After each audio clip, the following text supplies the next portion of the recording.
Very good morning to you. If you're just joining us, let's bring you this story. Home Affairs Minister Aaron Motsoaledi has signed a waiver allowing foreign minors to enter the country without producing an unabridged birth certificate. Now, the tourism sector has welcomed the move, but not everyone is happy. Minister Motsoaledi is in our Cape Town studio to talk to us about this development. Minister, good morning to you. So, what motivated this decision? Good morning, Tolly, and good morning to the listeners and viewers out there. You'll realize that there's been a discussion in the country, in the Cabinet of the Republic, especially between the Ministry of Tourism and the Ministry of Home Affairs, the tourism industry, and the Tourism Council. Generally, there was unhappiness that since the introduction of the unabridged birth certificate 5 years ago, the tourism figures, the number of people visiting our country as tourists have dropped. And that's where the discussion was. And eventually, after a lot of consultations, we have decided to put a waiver on that requirement of having to produce an unabridged birth certificate. Minister, will the other countries extend the same courtesy to South African minors?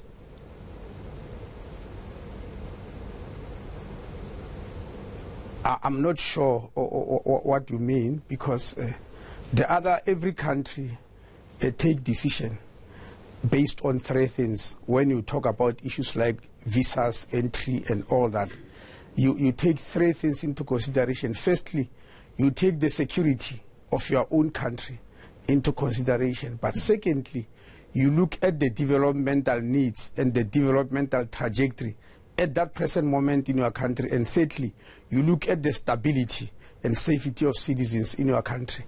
So those things are different from country to country, and each country takes the decision in their best interest, not in the interest of any other country. Minister, there is quite a very, I think it's a very strange comment attributed to you, but you'll confirm to me if it is true.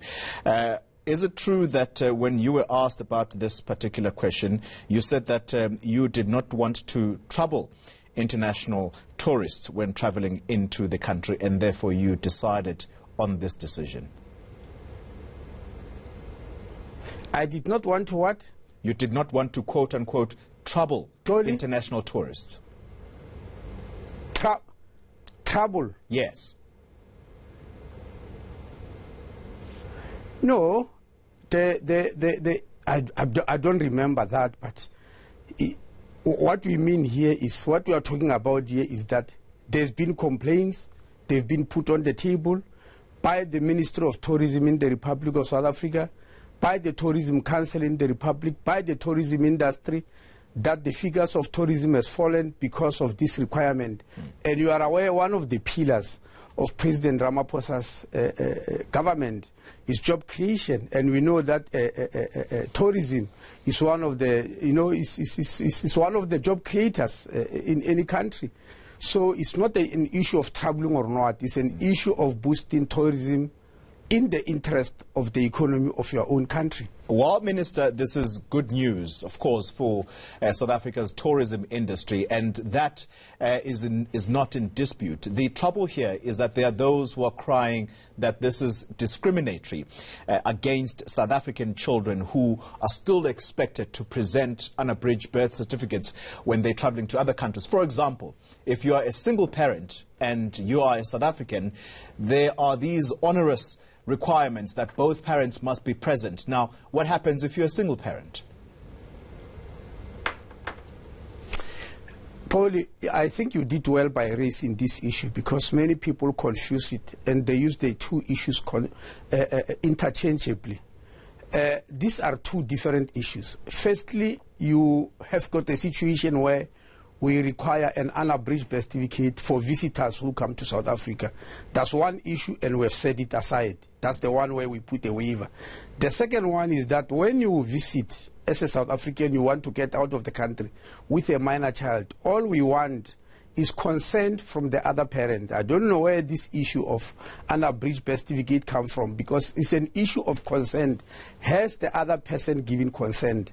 And this is done in the interest of Children's Act, which says we don't want couples to fight their battles using children as pawns. All we want to know is, has the other parent given consent that this child can get out of the country and visit? Because some of these children go out forever when there's a war of custody. What if and now, when you take a passport, these issues are resolved there, Xoli. What if the other parent can't hello? be found, Minister? Because I think that's the major issue here. Yes, the major issue is that, and I'm saying when you take the passport, not when you are already leaving, when you take the passport, that's where the issues are resolved in Home Affairs. The first thing we ask you when you take a passport for a minor is to check whether you are married or not. We don't even ask you.